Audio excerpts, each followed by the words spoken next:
most beautiful parks in the world. Those tents and graffiti will be removed. Slum areas will be demolished and rebuilt to the highest level of architectural elegance. Washington, D.C. will become a symbol of beauty, security, freedom, and strength. Not what it is now. Woohoo! Not what it is now. In addition to our capital, we are going to rebuild our cities into beacons of hope, safety, and beauty better than they have ever been before. We are going to focus on our cities. You know, in theory, a president doesn't get involved. You rely on a governor, you rely on the mayors. That's what we did with COVID. We relied on governors and mayors. Some governors were great, some governors weren't. Some mayors were good, some mayors weren't.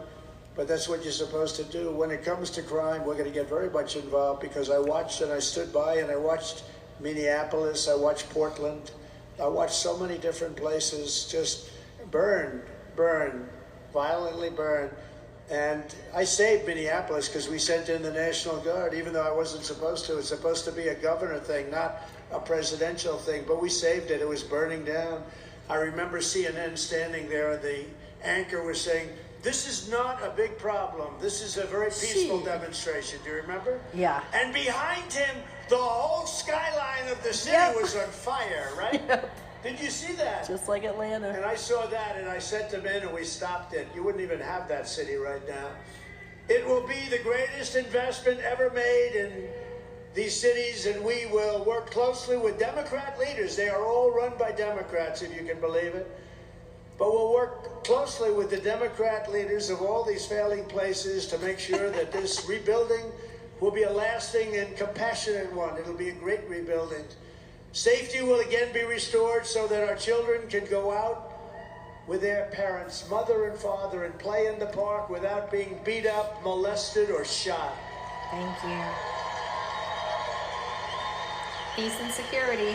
Students will be able to walk to school in peace. Criminal rates will plummet, and people will just long to move back to the cities again. I've longed to move to Manhattan. When I was young, I grew up in Queens. I wanted to move to Manhattan. I wanted to show my father and my mother how smart I was. I'm going to move to Manhattan. Well, you did it, buddy. But I did. It was really a dream for me to move to Manhattan. Now people are moving out, and they're moving out of our cities, all of our cities. Look at Chicago.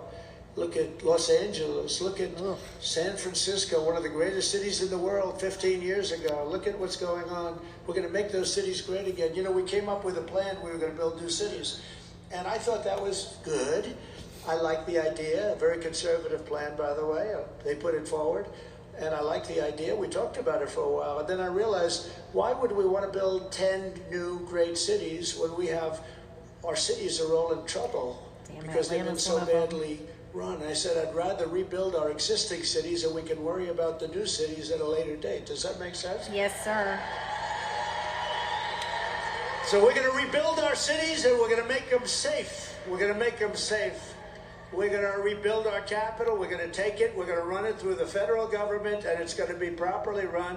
It's going to be safe. We're going to make it safe. We're going to get rid of the slums, and we're going to build magnificent buildings and parks.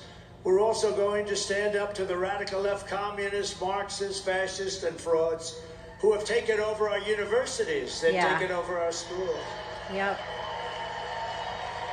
They have destroyed the reputations of once these were really highly respected schools like Harvard, MIT, Columbia, Stanford, University of Pennsylvania, and others indoctrinated our youth and brought censorship and anti-Semitism to our campuses.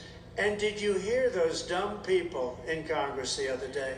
They couldn't answer the simplest question that anybody would be able to answer. Whether it's one side or the other, you can answer that you cannot allow that to happen. That's all they had to say. Instead, they had like a legal sentence. Whoever the lawyer was that briefed them should be fired immediately. Yep. They're all looking for jobs. And when he had Celebrity Apprentice, he showed people how quickly he could fire people. Discriminate against conservatives, You're fired. Christians, Jews.